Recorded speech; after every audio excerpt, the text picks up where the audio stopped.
And I want to cycle back. We'll come back to the name here in a second. Because it is a question that I think needs to be asked. It gets foregrounded. It gets called the story of the Tower of Babel. But I think the tower, when you really look back over the text, is a lot less important in this than our memory of it makes it seem to be. Because like the question I have is, how much of this story really cares about the tower? How important is the tower in Genesis? Because we get it tied with, let us build ourselves a city and a tower, right? And then in verse 5, a city and a tower the Lord comes down to see.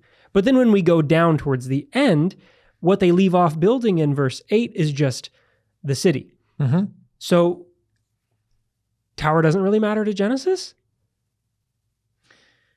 It's, again, cities are bad.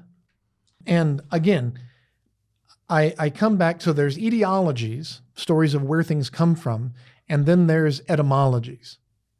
And this is the explanation of the origin of a word. And this is different from entomology, which is the study of bugs, right? Right. I had I loved my entomology professor when I took it as a biology major at Fresno State. So we always talked about etiologies, etymologies, and entomologies. Right, that's the right word. I'm saying the right word, right? I think so. Bugs, yeah. I can't say I'm a bug study specialist. Right. Correct us in the comments if we are wrong. Right, but it's this idea that there are the origin stories of things and how they came to be, and then there's the origins of words. And notice that the explanation of Babel that they give here. So the Lord scattered them abroad from there over the face of the earth, and they left off building the city. So this is your point. Right. They're not building the tower. It said, we're going to build a city and a tower. And then they stopped building the city. Yeah. But the understanding is it's both, which is tower in the city. Yeah. Some of the conversation that the two go hand in hand. Right. You're not going to have a tower removed from the city, but also in this context, the cities have towers. Is it Temanaki, or what's the one up in Babylon that's the ziggurat that's in the center? In the center, right? These are focal points of the city. And so they're not going to build the tower if they're not going to build this city. But he goes, therefore it was called Babel. This is Beit Lamed, because the Lord confused their language, and the verb there is Beit Lamed. So it's not Beit Lamed, it's Beit Lamed. So they're using a different verb to try to explain away why so it got a different name. Now Babel, we say Babel like blah, blah, blah, but it's actually Babylon, right? It's getting this name Babylon, whereas Balal means to confuse. So this is either a folk etymology, or it's they're really stretching it here. You know, why are they doing this? But they're trying to take the idea of the confusion of the language and explaining where Babel, this name Babel, comes from, to try to explain the origin, I'm assuming, of the city of Babylon. The city of Babylon, which is a big city.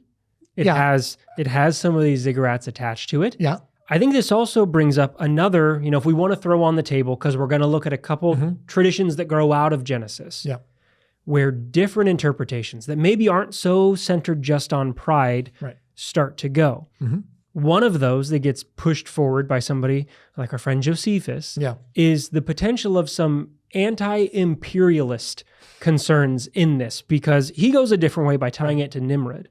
But if you want to tie this to Babylon, and they're this city and look at what happens to them, you can start to see some potential readings for anti-imperial sentiments. What you won't see is traditions that are surrounding the true reason I think this story exists, and that is to explain how you went from one language to so many foreign languages in such a short period of time. That's why the story's there. They needed it, and what's the answer? God did it miraculously. But that's kind of boring. Well, but you don't want to just that's the reality is there was a long period of time, and these people spread out over time, and they developed these different Semitic languages, right? They developed over time. They would much rather have God just go poof and do it. So what you're going to do is You're going to pick up all of the other traditions of the tower, of the city. Remember, Babylon was the place that destroyed Jerusalem. Right. So you're going to pick up on this. You're going to pick up on other aspects of this story, not on the part that, is disguising the reality of it took a long time to develop these languages. Yeah. So we'll lay out a couple here of other interpretations outside of pride. Yeah. And maybe also, as you're saying here, outside of some of this, the development of language, whether you're like, they don't care or it gets a little boring or they want to go somewhere else. They pick up, and we're just going to look at 3. There's a lot of different traditions that grow out of this, but we want to look at 3 that are prominent within the record for some of their influence because they go a different number of paths, drawing off of the same source text in Genesis, either picking up some of these maybe imperialist concerns, some of the concern of like, well, if the top of the tower is in the heavens,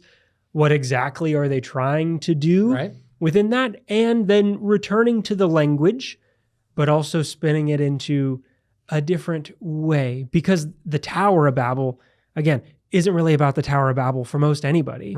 Until it comes to be that much later. The Tower of Babel is a fun story, but it just kind of gets glossed over there. It's quick. Until people later in the Second Temple period start saying, hey, well, this is a fun story.